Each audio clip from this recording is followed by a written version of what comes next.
Galaxy This Morning Live, co-sponsor Goodwill Finance Limited, financing for success since 1995. Wellness partner Tranquility Spa, balance your body, mind and spirit.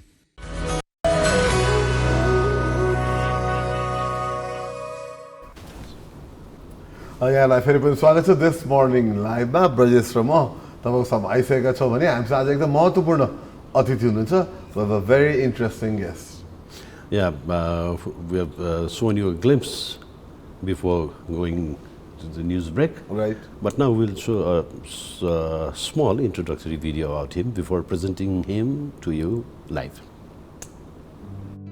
Andrew Leonard cricket commentator हुनुहुन्छ। आयरल्यान्डका Leonard पूर्व cricket खेलाडी पनि हुनुहुन्छ। अन्तर्राष्ट्रिय cricket परिषद ICC का former digital म्यान समेत रहिसकेका लियोनार्डले पछिल्ला वर्षहरूमा क्रिकेट कमेन्टेटरका रूपमा ख्याति कमाउनु भएको हो। नेपाल सहभागी प्रतियोगिताहरूमा नेपालको खेल र नेपाली दर्शकको क्रिकेट प्रतिको समर्पणको प्रशंसा गर्न नछुटाउने, नेपाली क्रिकेटलाई माया गर्ने तिनै एन्ड्रयू लियोनार्ड विश्व क्रिकेट र नेपाली क्रिकेटका सन्दर्भमा कुराकानी गर्न आजको हाम्रो अतिथि हुनुहुन्छ। Andrew, welcome to the show. Namaskar. Namaste. Namaskar. Nice to see you. Namaste, namaskar. Andrew, you become like a cheese in the pizza for Nepali cricket, you know. So when there is no commentary from you, it's like having a pizza without cheese. That's the first time I've heard that one. I've heard if some people sometimes leave the social media comments, it's like vegetables without salt. Or meat without salt. That's So incredibly kind. how did this love story start? When did it start, and why do you love Nepal and Nepali cricket so much? Well, I think it's easy to explain why I love Nepal. It's an incredible country with, for me, the most special of people and the most phenomenal of welcomes, and it's a unique place. We're up here in the Himalayas. We're in the land of the gods, and there's an incredible energy, particularly here in Kathmandu. I have been to other parts of the country a little bit, but most of my time and work is spent here in Kathmandu. And really, I think the connection was pretty instantaneous between me and Nepali people, and it's really all built around a shared love and huge passion for the sport of cricket. Well, what's the thing? What's your love about this associate members, in cricket? You're very much into associate members, and Nepal being one. Yeah, big time. Why? Where did that come from? Look, for me, it comes from my passion for cricket and coming from a country like Ireland, which you'll probably think of Ireland now and think of the test nation of Ireland, and the Kevin O'Briens, the Paul Stirlings, the Harry Tectors, these guys who are world-class cricketers. It wasn't that way when I was growing up. This was the smallest, most minority sport in my country, and we lived in the shadow of a big neighbouring country in the United Kingdom, a little bit like Nepal somewhat lives in the shadow of a big neighbouring country, well in your case too, with India and China, but because of a kind of a bit of an anti-English thing in Ireland, the sport was always seen as very English, and as a consequence wasn't very popular. But when the peace process started in the 90s, the sport started to really be revived. It always had a rich history, a couple of hundred years of history, but it was revived by the Australians and the South Africans and the New Zealanders and other expats who came to Ireland for work in the early 2000s. And alongside that, some brilliant homegrown players were produced, and those World Cup runs in 2007 and 2011 were stuff we never thought we'd see as Irish cricket fans, let alone test status. So as a consequence, my focus, my passion has always been for the small countries. I want our sport to grow. I think for me, as we saw last night at the World Cup, it is the most incredible, the most special sport there is, and I would love for it to be bigger. And with what's happening next year with Nepal qualifying for the T20 World Cup, it's the largest ever Cricket World Cup of any kind, and I think it's going to be the biggest and very best. Wow. Talking about Nepal being qualified, I remember that particular incident I saw on television. When we got through, you were standing and you were choking, and there were some tears in your eyes. So that means it's not just a job for you. You're involved in many other ways. What exactly was that? Why did those tears come from your eyes? Look, I suppose it's somewhat hard to explain how much the sport means to me and how much Nepal means to me personally, but it wouldn't just be for Nepal that I would get emotional about this sport. I think it's very overwhelming, the role that we perform in terms of narrating the importance of these moments. And when you get to know background stories of individual players and the sacrifices they make, particularly at the associate level, you're not really an IPL superstar, you're not earning millions, and you're generally sacrificing a huge amount, families sacrifice a huge amount to then go and chase their dreams. And then you add the energy of maybe the best cricket fans in the world, 25,000 in and around the Mulpani ground that day. And I suppose it's that energy, it's almost impossible to describe. It's like an out-of-body experience. You have your role as, I'm usually the lead anchor, so I've described the moment that's happened, which was Asif Sheikh and Rohit Paudel running back for 2 to achieve qualification. And then I think the thing that really set me off as I put my mic down and my colleague was then going into further detail was the reaction of firstly Asif Sheikh sinking to his knees. I know what him and his family have sacrificed for Arif and Asif to chase their dreams and represent their country. And then it was the spontaneous reaction of the crowd. There was people jumping and dancing. There was ground staff who were literally spontaneously, and it was this exuberance, this ecstasy of outpouring of complete natural innocence and joy that we get so little in look at where the world is in so many negative ways. When you get positivity like this, it's hard not to be overwhelmed. And then I realized how overwhelmed I was getting and that I still had work to do, and I tried to get myself back. And we're Irish people are very emotional. We wear our hearts on our sleeves. We're a nation of writers and scribes and poets and sports people, and yeah, I guess I've always been an emotional guy, and that was completely overwhelming. You've seen Nepal since 2017, is it? Yeah, I think it was the December 2017 was my first trip, about 5-6 years. Yeah. And since then you've seen Nepal's trajectory, and it's pretty clear that it's on the way up, it's doing good. It wasn't so good, it's become good. It will be only natural to ask you this question. What has changed? How did Nepal go from being almost average the last 2-3 years, and suddenly just the trajectory just lifted up like a mountain? What happened? Look, I think it's very easy to say, well, Monty Desai has come in as the head coach and that's it. Everything's now perfect. Right. It's very hard to have a good performing team or teams, in the case of Nepal, their men's, their women's, their under-19 teams, on the pitch without a good functioning administration in the background. And I think Nepal fans understand that and learnt that through their suspension from ICC after the first World Cup appearance 10 years ago, and all sorts of political drama off the field. It's much more settled now. There's a well-structured board. We've obviously seen Paris Kadka, now the former national captain, come in as the secretary, Chadar Bahadur Chand as the president. I don't think many people realise the importance of how the boring stuff off the field, the administration, your checks and balances, how important they are to allow the systems to be in place for an elite performing cricketing team. Obviously the sport is very popular here, but infrastructurally there's still challenges, a lack of facilities. I believe the news is confirmed now that the floodlights are coming, for example, to the national stadium there at the TU. But what you've got to have is a significant number of facilities across the country. And I think, again, I saw on the news yesterday, although I was watching it through Nepali, I think there's news that the Gautam Buddha Stadium is going to get some investment coming now. So with the success that has come, I think a lot of credit needs to go to the administration off the field. Obviously Monty Desai rightly will get a huge amount of credit, and the way he's brought those young boys together has been quite phenomenal, and that's a massive part of the story. But hopefully the administration is more stable now. There will be more funding coming from the ICC in years to come. We've seen the number of corporates that have got involved as well. Naturally, they want to be a part of the success. Success breeds success. And this country, it deserves this success. And I think for me, the power of sport, there is an opportunity for that national cricket team to lift this country up, to start to deliver on its potential, and it has huge potential, this country. And talking about the crowds, you must have seen crowds all over the world.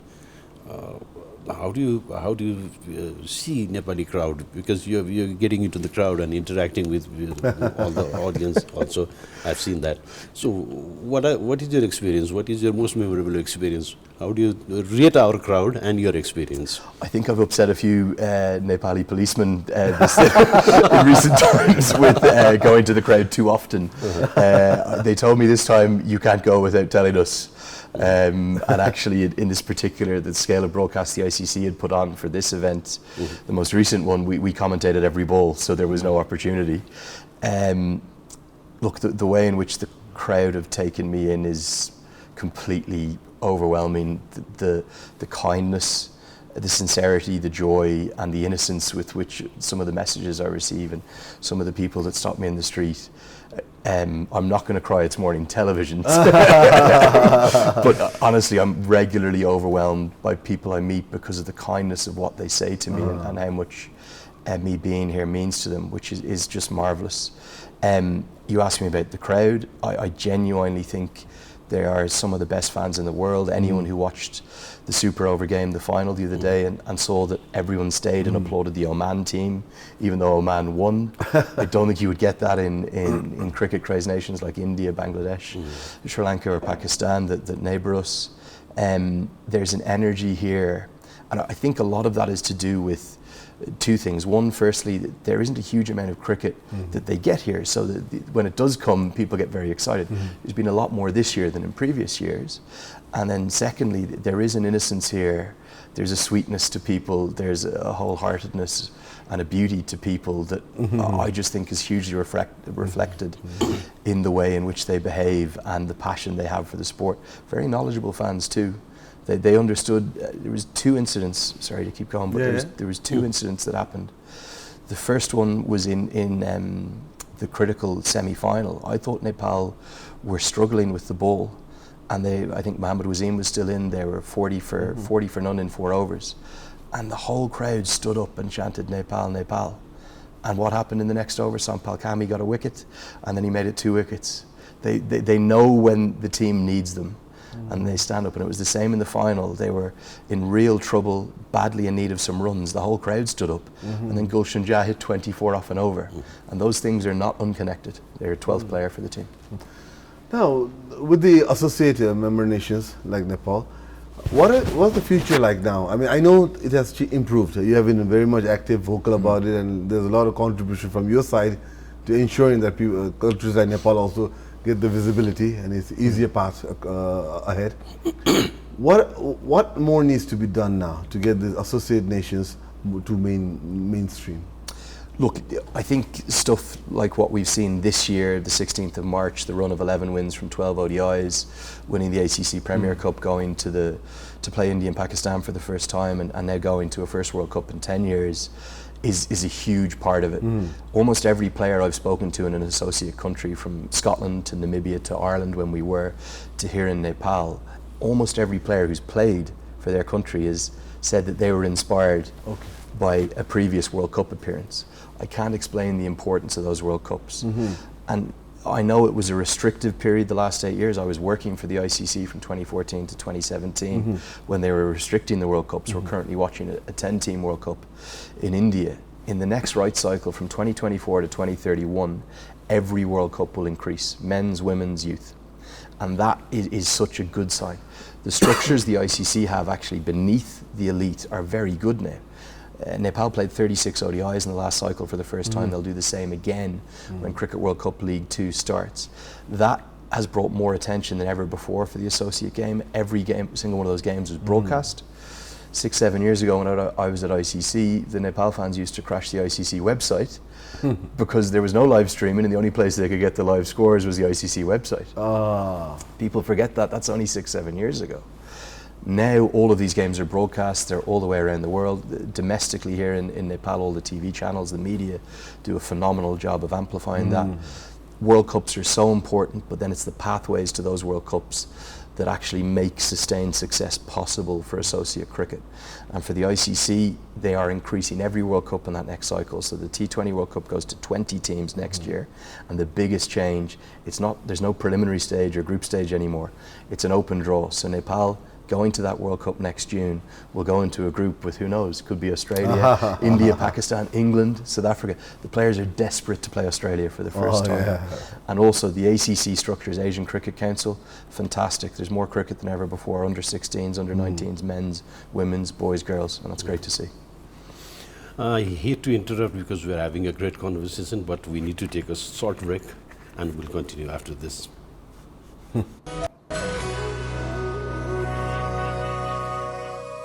Goodwill Finance, financing for success since 1995. Goodwill mai cha vishwas janata ko, Goodwill nai ho sathi safalta ko. Goodwill Finance, financing for success since 1995. Galaxy This Morning Live, co-sponsor Goodwill Finance Limited, financing for success since 1995. Wellness partner Tranquility Spa, balance your body, mind and spirit.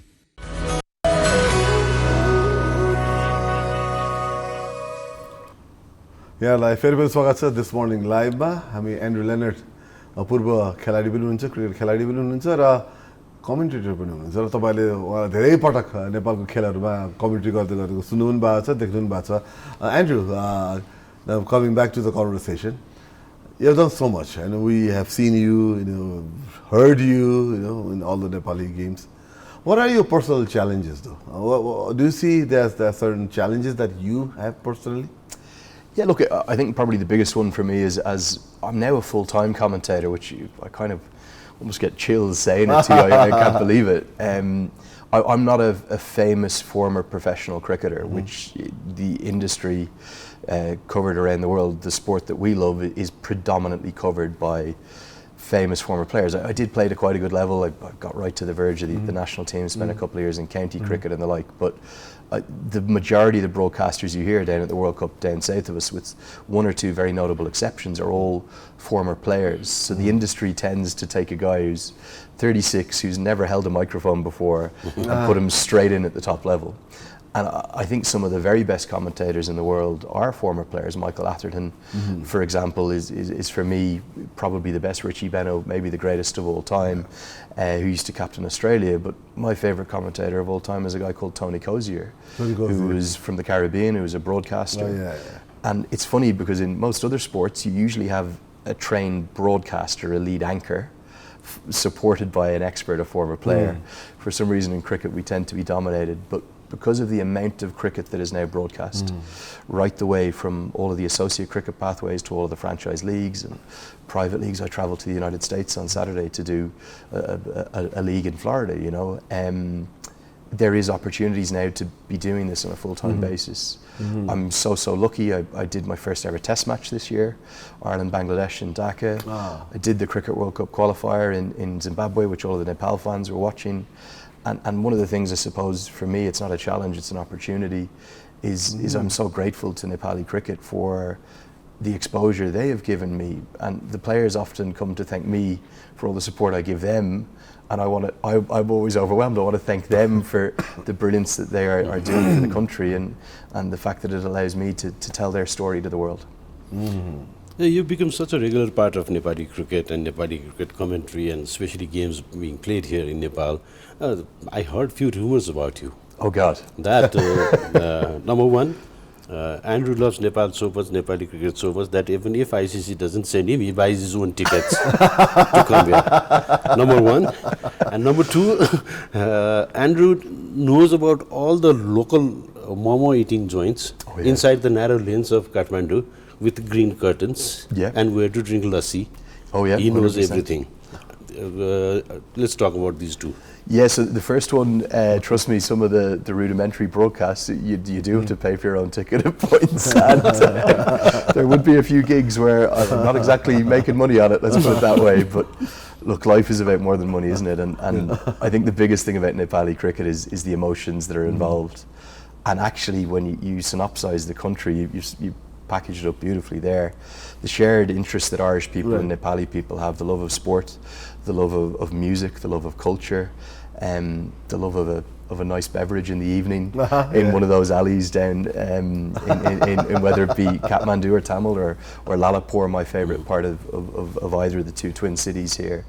And yeah, I love a food. The chicken kote momos are my favourite by far. A little bit of extra sauce, but generally, one of the things it's a real privilege for me to do is to shine a light on this country, not just on the field. And the boys are the best ambassadors. Young, fit, athletic, talented, well-spoken, well-behaved ambassadors for the country. And they're the stars. I'm the smallest part of this. But if I can shine a light on how brilliant this country is, people think Nepal, they only think Everest, being honest. They don't think of the wonder of the people, this city, the culture of this country. And I'm constantly staggered the number of tourists I meet here who don't spend time in Kathmandu. Yeah. And obviously I do because of my work, and as a consequence I've got to know the city incredibly well. And I'm at my happiest here, I feel at home here. It's my second home, on the back of a bike, in between somewhere, going to meet someone in the evening and capturing, whether it's some Newari cuisine or some Nepali or some Western cuisine, and a drink. So some elements of truth were there in those. Always, like all good rivers. Andrew, so as a commentator, how do you prepare? I mean, you have to be prepared, like us anchors also. You have this, I'm sure there's you have this homework and all that. What's your a typical week of work?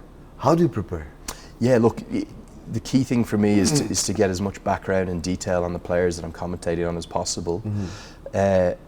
You'll often do an awful lot of work that will go unseen and unused. You'll have prepared a great piece about a certain player, and they're right on the edge of a certain milestone, or their background about where they're from, or the fact their family is here today because it's a special occasion, and they'll get out for a duck, and you'll never get to use it. But you know, look, that's part of the joy of it, and I think one thing that hopefully always shines through in my commentary, particularly about the associate teams, is that I'll know a lot about the guys because of the amount of this level of cricket that I cover, and that would be pretty apparent if you don't have that knowledge. Name pronunciations, for example, very important, particularly from all of the different backgrounds that we cover. So yeah, huge amount of work, but work that I kind of take a lot of joy in, and I'm an avid cricket watcher outside of working as a commentator, so there would be, even if I can't take in a full game, I'll always be watching the highlights, so I'll know what's going on, and I'll know what players are doing. But is there enough information though? I mean, for associated players, members, players of the associated member nations, if there simply can't be so much information going on, like compared to, let's say, India, Pakistan, Australia. Where do you get that information from? You're spot on, and there's oftentimes, you know, you're relying upon people's social media accounts to see where they've come from or what they're at. The tournament like the ACC Men's Premier Cup, there would have been teams like Saudi Arabia that I wouldn't have covered before. I would have done Bahrain and Kuwait a couple of times, but generally what I'll do then is the day before, usually with the budgets, you only fly in 48 hours, 36 hours before the first game. I'll always go to the training session the day before.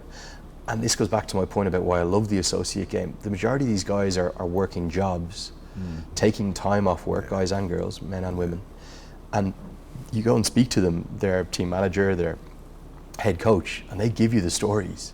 There are so many good stories in associate cricket, and yeah, I think the key job for a commentator is to get across those stories and how much it means. Pratish GC, who made his T20I debut here, we had a lovely little interview with him, and that was in the Tri-Series before. His dad is a Nepali emigrant worker who works in Qatar, but when he heard that he might debut, he flew back. And his dad was there, his younger brother was there, and they were overwhelmed with emotion as a consequence. Then I was overwhelmed with emotion, you know. Oh, those are the stories part. Now let's talk about the facts and figures. Cricket is a crazy game with crazy records, all sort of records. Every time you watch a cricket match and commentary, you know, there are some kind of records being set, you know. Always. Sometimes who is reaching 7,100 runs faster, who is getting what, all sort of records and facts and figures. How do you keep up with it? The memory. Being honest, so when I'm commentating, I'll have 3 devices in front of me. I've got a tablet where I keep my notes, key things that happen in games, drop catches, missed chances, particular segments of the game. For example, Nepal in that final against Oman, they were 60 for 4 after 10 overs, and in their last 10 overs they scored 124. A massive swing in the course of the momentum of the game. And then Cricinfo, which is one of the main cricket websites, has this phenomenal, absolute magical tool called StatScore. You can basically find out anything from that. You can drill down into the data to the very utmost of the ability from every country that's ever played formal internationals. So I will be doing that whilst commentating on air of my laptop, my tablet to take notes, and then my phone as a backup as well. The big problem here in Nepal, when 40,000 people come in and around the TU International Cricket Ground, the 4G goes down, and then the Wi-Fi breaks as well. That final we did 3 days ago on Sunday, I didn't have connection for basically the whole game. Fun and games. No, that is very true, the internet connectivity. Brother, just carry on. I've got a question that I would ask later. Yeah, sure. You want to carry on for this one? You want me to carry on? Yes. Okay. Now, follow up with the question. Let's talk about something else now. How do you see that Sakib-ul Hasan and Sri Lanka's games incident? Look, I desperately try to stay out of controversy in politics, always, but I'm a big Spirit of Cricket advocate. I think there's a preamble to the laws of our sport there for a reason, because it's almost close to impossible to account for every eventuality in a sport in black and white writing. So the overwhelming message from the Spirit of Cricket, you should read it, it's available on the MCC website, is to respect the game and respect the opponents and respect the match officials. And there is no doubt for me, I don't believe that was done from what Shakib did. And I think for a guy who's had a lot of controversy throughout his career, he's often been, you've seen some of the incidents that have come up on social media. I would never time a batter out. Even Nepal's game in 2014, when you could have taken a single run and won the game and waited for a few loose balls and then scored a 4, and Nepalese audience didn't take it quite very positively. Very diverse character and divisive character even, and he's a guy in his late 30s to want to do that to another guy in his late 30s. Clearly they don't seem to care about their legacy. I personally would never time a batter out. I would never man-cat a batter either. That's just me. I love the spirit of our game, and going back to the connection with me and Nepali cricket, last year Asif Sheikh won the Spirit of Cricket award, deservedly. But not running out the... not running out the guy. For a moment that was well appreciated throughout the world. That went all around the world. It had more than 60 million views on social media because it speaks of the beauty of our sport. Right. And for me, it all comes back to how would you like to be remembered at the end of your career? Right. And I think Asif Sheikh is going to be remembered in high esteem for eternity. You cannot ever put a price on that, and the spirit of our game is so important. It goes missing sometimes, and I was really grateful to Glenn Maxwell yesterday for changing the narrative and getting the focus back on our great sport with maybe the greatest ever performance in an ODI. I want to ask you, with the video assisted refereeing, third umpire, how's the broadcast situation in Nepal that you have found so far? I mean, are we lacking, especially when it comes to decision making moments? Yeah, look, there's a minimum sort of base standard that the ICC sets for firstly, even the basic third umpire decisions, which is stumpings and runouts, line decisions as they're called. And then there's an enhanced one called the decision review system, where you need Hawkeye cameras and the ball projection technology, which is very advanced. Basically, that's projected by an additional 6 set of cameras that gets the extra scales of data in to project the ball accurately. There has never been DRS here in Nepal. In fact, there's never been DRS in any associate country outside of an ICC major event. So Nepal, I believe, used it for the first time this year in June at the Cricket World Cup qualifier. I don't think it was in place in 2014 at the World Cup. I think the broadcast quality for an associate nation here is really good. If you compare it to a test nation, obviously it's more basic. There's a great guy, Yopesh Pradhan, who does the vast majority of the domestic broadcast for whichever broadcaster takes it on. But for an associate country to go ahead and broadcast their own cricket is quite a big deal. So there was a tri-series that preceded the ICC event here that the Cricket Association of Nepal would have broadcast off their own back. Not many associate countries do that, certainly not to a TV standard. They might do a basic live stream.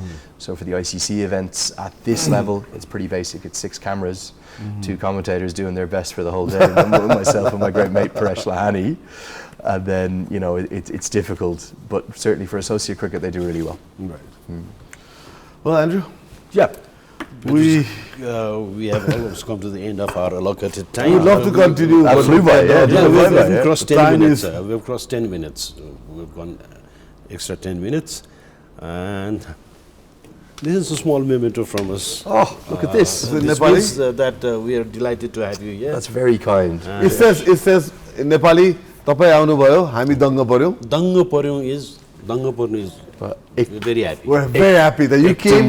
We are thrilled. Smiling ear to ear. Thrilled. Always. Thrilled. The word is thrilled. Thrilled. We are thrilled. You came. we are Thank you thrilled. so much, Dandavad. That's this very is kind. Our magazine's partner. Well, he looks like he's going to cook some You good can food read as well. that, and this is sponsor. Ayurvedic product. Thank you so much. It's a herbal product. Herbal product, you can use it, you know. if That you will have go a straight headache or- to my mother next time. Ah, I'm home. sure. You Promise can use Back to for Sophia. various things. You can use That's it for very cold, kind, guys. flu, fever, everything. It'll fix every problem you have. Good, It's been a real pleasure joining you and keep up the great work, and thank you so much, Dandavad. And good luck moving ahead for you. Thank Good you, luck Andrew. moving ahead. Thank you, So, Dandavad. we'll take a small break and then we'll come back with our regular segments.